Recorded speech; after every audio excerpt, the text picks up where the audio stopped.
A vi veste, kako se je včasih kuhalo, a? Kuhalo se je na odprtem ognju, prve kuhne se jim je reklo črne kuhne, sluge oziroma tisti, ki so bili zadolženi za gospodinjenje po bajti, so mogli zgodaj zjutraj vstati, da so zakurili v ognjišče, da se je potem lahko kuhalo. Skratka, termična obdelava hrane je bila vse prej kot enostaven postopek. Danes je seveda temu drugače, saj s pritiskom na gumb pridemo do hrane, ali pa kar nam je danes še bolj popularno in pri srcu, s parimi potezami po telefonu nam hrano kar dostavijo na dom. Seveda pa se lahko za vse to zahvalimo, komu kejle, pečicam in štedilnikom. To so si včasih na morju v kufrih nosili, da so si lahko kavo kuhali. Ampak ja, prvi štedilniki oziroma kuhališča, ki jih je naš trg spoznal, dobil, so bila takšna, seveda v večjih oblikah, rekli se jim je rešo. To so klasične električne plošče, ki v bistvu posredno grejejo potem piskrovje oziroma lonce, ki se postavijo na njih. No, potem kasneje je seveda trg ponudil tudi plinske štedilnike. Poznamo takšne kot je ta, ki mu po domače rečemo 4x plin. Poznamo tudi kombinirane, ki so kombinacija teh električnih plošč in potem plina. To je bilo nekaj, kar se je zgodilo prvo. No, potem pa je trg ponudil tudi steklo-keramične plošče. Te so seveda enostavnejše za čiščenje od samega plina. Notri je grelno telo oziroma grelna špirala, tako na fino navita, namotana. In potem preko te na temperaturo odporne steklo-keramike ta temperatura spet posredno greje samo posodo. No, kasneje pa smo seveda ratali tudi moderni in naš trg so preplavili indukcijski kuhalniki. To je seveda eden prvih indukcijskih kuhalnikov, ki je prišel k nam na trg, je še samostojen. No, potem pa so prišle tudi indukcijske plošče. Te delujejo oziroma izgledajo isto kot klasična steklo-keramična plošča, le da če jo od spodaj pogledamo, izgleda nekako tako, da ima več takšnih ventilatorjev. Zato je tudi pomembno, ko se odločamo za nakup indukcijske plošče, kam jo bomo vgradili v samo kuhno, da ni nad kakimi predali in da je zračenje omogočeno. Indukcijska plošča v bistvu deluje tako, da preko toljave inducira elektriko oziroma temperaturo v posodo in zato zagreje posodo samo, medtem ko sama plošča ostane hladna. To je pa zaenkrat tisto, kar poznamo od kuhalnih plošč. No, pa smo pri izbiri prave kuhinjske posode, ko pride do štedilnikov in kuhališč. Danes jih imamo res v mnogih barvah, oblikah, karkoli hočete, a so ena osnovna pravila samo zato, da ne bi prišlo do nevšečnosti. Če gremo prvo k plinskemu kuhališču. Res je, da slabost plinskega kuhališča je tudi to, da kondenzira vlago v prostoru, vleče kisik iz prostora in to ni dobro za naše počutje. Zato je obvezna uporaba nape in odprtih oknov. To je ena stvar. Pri plinu je tudi tako, da če ima kakšna posoda zelo tanko dno, jo bo ta temperatura od plina malo zvila. Zato je pomembno zbirati, kako dno ima posoda, pa tudi plin je zelo močan, a njegova slabost je, da ko ga ugasnemo, ta vir toplote takoj v bistvu preneha, zato je super, da imamo kakšne posode z malo debelejšim dnom, da ne bomo zažgali hrane in da bo še nekaj časa vrel, da lahko malo prej ugasnemo in s tem malo prišparamo.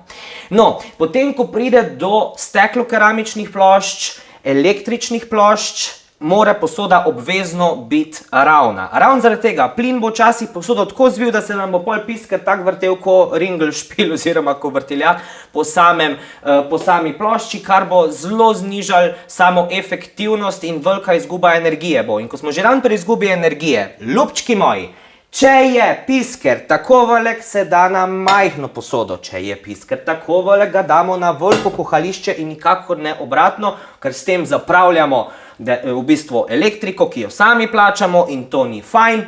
No, ko pride pa do izbire posode za samo indukcijo, je pa tako, če imamo že posodo doma, tista, na katero se magnet ne prime, ja, jo bomo pač šenkali oziroma komu dali. Ko gremo pa kupovati novo posodo, gremo pa kar z magnetom v trgovino in Če se magnet prime na posodo, pomeni, da bo taka posoda delovala na indukciji. Ravno tako pa, ker je to poseben način zagrevanja in termične obdelave živil, pa svetujem posodo z nekoliko debelejšim dnom, zaradi tega, da bo temperatura se lepše porazdelila med samo kuho. Ko pride do čiščenja kuhališč, ko je plin pri bajti, se ve. Gorivce je treba vzeti ven, najboljše, da se jih namoči v topli vodi s kakim pralnim praškom, se pusti, da se odmoči in potem se jih lahko sčisti s kako malo bolj abrazivno gobico. Prav spomnim se časov, ko sem bil še otrok, pa vem, da so te mamine fine kolegice vedno imele en komplet teh giter pa gorivcev, ki so bili lepi, ko so prišli obiski, pa pol tiste osrane, ko so imele za kuhanje. No, vse zadnje so bile pametne, ne? No, potem mi mladina smo seveda ratali leni in se nam tega ni dal pucati in hvala Bogu je potem trg ponudil tiste ta gladke. Ko pride do čiščenja steklo keramike, ne bo kubvari s kakim tem, kupijo se prav čistila, ki imajo tako kremno teksturo, ki v bistvu čistijo in negujejo tisto ploščo, pa tudi taka strgala se kupijo v obliki olfa noža, ki v bistvu potem lepo strgajo dol zažganine. Načeloma je pa tako, da bolj redno, ko se steklo keramična plošča čisti, dlje časa bo ostala lepa. Čistimo jo definitivno z neabrazivnimi gobicami oziroma krpami.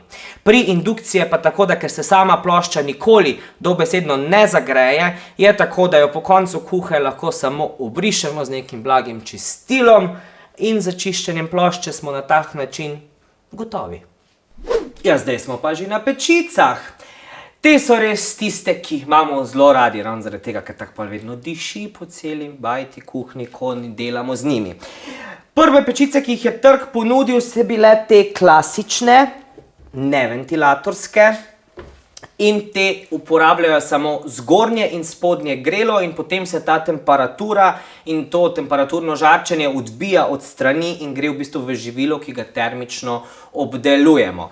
Te, tako kot sem rekel, nimajo ventilatorja, zato so primerne za kakšne kvašene izdelke, za počasno peko mesa in zelenjave, malo manj jih priporočam recimo za peko kakih piškotov v večjih plasteh in pa biskvite, ki potrebujejo ta zrak, da se lepše dvignejo. So pa imele te pečice namesto ventilatorja, zadnji v bistvu funkcijo grila žara, v tako luknjo se, v bistvu ta luknja je imela zadnji motorni pogon, se je nataknala taka špila, na to špilo se je lahko nataknala kokoš in to se je potem vrtelo in fajn špricalo po pečici, zato so seveda potem to uporabniki takih grilov hitro zavrgli, ker nočete vedeti, kakšna je bila pečica potem. Kmalu je potem trg ponudil tudi ventilatorske pečice. Te so v bistvu super in danes v večini vsi uporabljamo ventilator oziroma konvekcijsko pečico. Te imajo dodane trojno grelo oziroma tretje grelo okoli ventilatorja, zato so te pečice tudi bolj močne in kadar uporabljamo oziroma sledimo kakemu receptu, če je temperatura nastavljena v receptu oziroma nam rečejo na 200 stopinj se peče, znižamo temperaturo nekje na 180-170 stopinj, kadar se uporablja ventilator.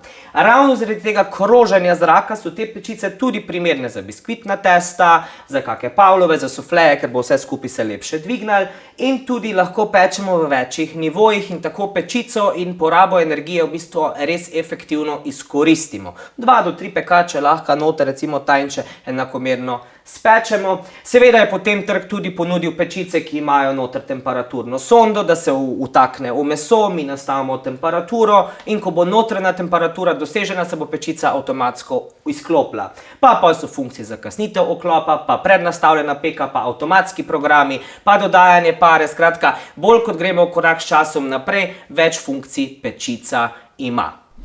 Ko pride do uporabe pečic, ene par nasvetov. Prvo, seveda, pečemo v čem? Ja, v pekačih, ne. Ti, ko jih gremo kupovati, prej izmerimo pečico, da ne bomo kupili pekača, ki nam na koncu ne bo šel v pečico, torej merimo širino in globino. Been there, done that. Pomembno je tudi, ko kupujemo pekače, če so pekači temne oziroma črne barve, bodo bolj absorbirali toploto in se bo v takih pekačih lepše peklo kot tistih ta svetlih. I know. Potem imamo tako, da pečico vedno predhodno ogrejemo, razen če nam recept veli drugače. Potem, ko prije do same hrane, če je živilo zamrznjeno, ga obvezno prej odtalimo, da se ne bo zgodilo, da bo živilo od odzunaj že lepo zapečeno, noter bo še pa surovo. Sploh pa kakem piščancu tega nočemo. Potem zelo pomembno je, da pekačev ne postavljamo in ne ribamo čist po dnu pečice, zaradi tega, ker bomo uničili apreturo na sami pečici in tudi uničili bomo pekač. To je zelo pomembno.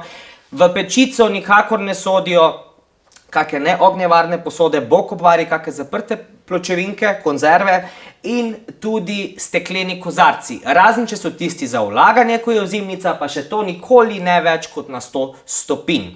Potem, ko pride do funkcij pečice, največkrat se seveda uporablja temperatura, razen kadar je počasna peka v igri, tista je 120-130 stopinj, se uporabljajo temperature nekje med 150 do 200, 220 za kakšen žar, ko želimo res nekaj na hitro zapeči, ampak prosim, takrat smo zraven pečice, zato ker to tako hitro naredi, da mimogrede zapali. Kar se tiče pa nastavitev.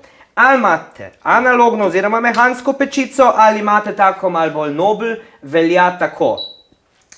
Kadar je črta spodaj in ventilator okoli pomeni vroči zrak in grelo spodaj. To je super recimo za kako pico ali pa za kaj, recimo za biskvit, ker bo spodaj, ali pa kak štrudel pita, nema veze, ker bo spodaj lepo zapečen, okoli pa bo ta zrak poskrbel, da bo tudi okoli pekača in po vrhu lepo zapečeno.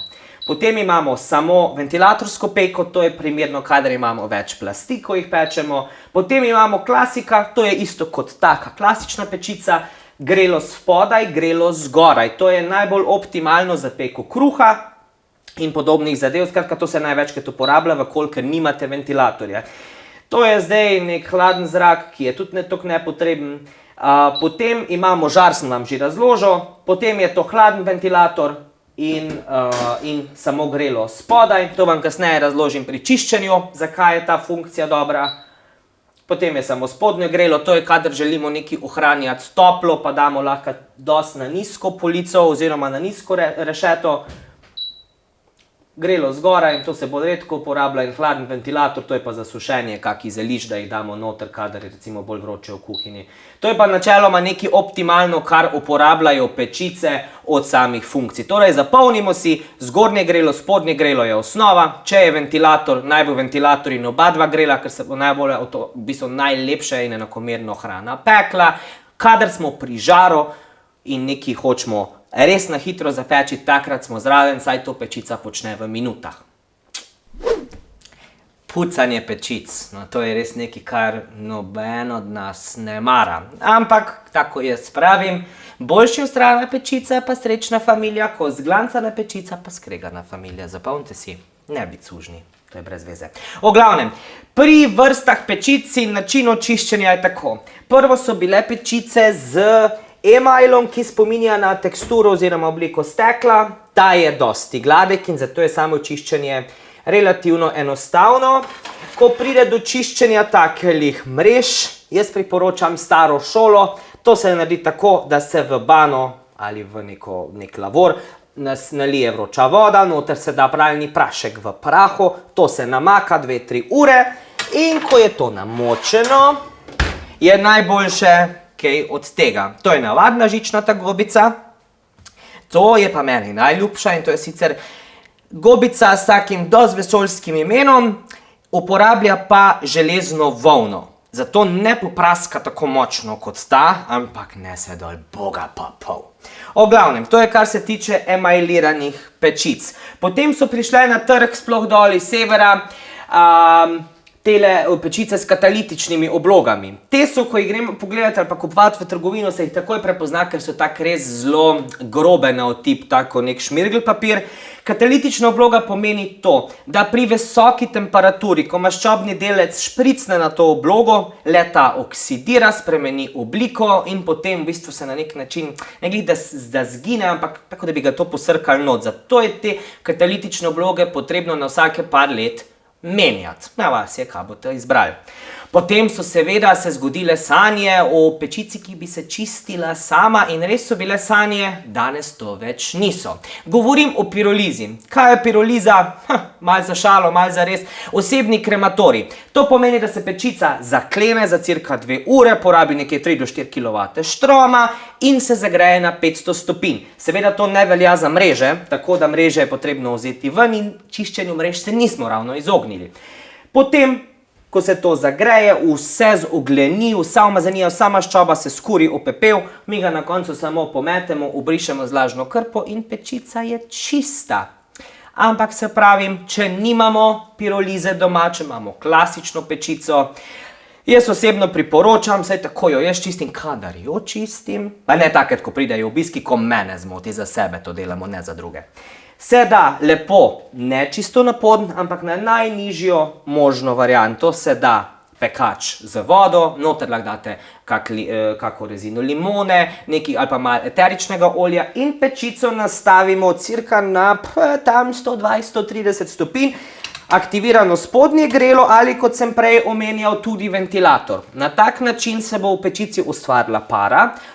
Ta postopek nekje pustimo 40 minut, potem pa nekje 2 ure pustimo pečico, da se to vse tam fajn noter tak densta, duši in na koncu bomo mi pečico dosti lažje očistili. Seveda so tudi na trgu svakojake kemikalije, od pen, pa praškov, pa ne vem česa vse še, ki nam omogočajo čiščenje pečice, a svetujem vam, kadar uporabljamo kemikalije za čiščenje teh pratrorov in teh vragov, res na koncu dejte vse fajn sprat in ko ste že mislili, da ste vse super ščistili, dejte še enkrat sprat, pa magari še enkrat, potem pa damo pečico na maksimalno temperaturo in počakamo, dokler lučka ne ugasne, da je res dosegla to temperaturo, na stržaju vse odpremo, da se to vse prežge in da se pečica res dobro prezrači. Ne smemo pa pozabiti, tudi ko čistimo z kemikalijami, da takrat imamo vse okna odprta, ker nam bo naša pljuča, naša koža zelo hvaležni. Takole, dragi moji, jaz mislim oziroma vsej upam, da sem vam v pečicah, kuhalnih ploščah, štedilnikih, šporhetih povedal vse. No, ne čisto vsega. Ne pozabite, da kadar uporabljate pečico, ne odpirati vrat, sploh ko pečemo kak sufle ali pa biskvit. Pa še nekaj. Tako vam povem, boljše nek povprečen štedilnik, ki ne izgleda nič posebnega, na katerem se z ljubeznijo kuha, kot pa neka velika, luksuzna makina, na kateri stoji tegelc z rožo. Mejte se. Se vam je dopadel video, ne? No, ker vsi vse tak radi lajkamo in komentiramo, ste seveda vabljeni tudi k temu, prisrčno ste vabljeni tudi k deljenju in pa da se mi slučajno niste pozabili naročiti na naš YouTube kanal. Za konkretna vprašanja smo vam na voljo na Facebookovi strani Kam ste stari, kjer vam bomo serviseri rade volje priskočili na pomoč.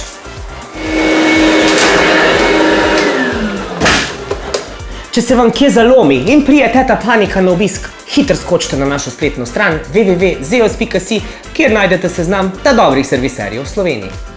Vam pa povem, da se vam res splača slediti tudi našim preostalim akcijam na Facebookovi strani, še sem uporaben, ker saj veste.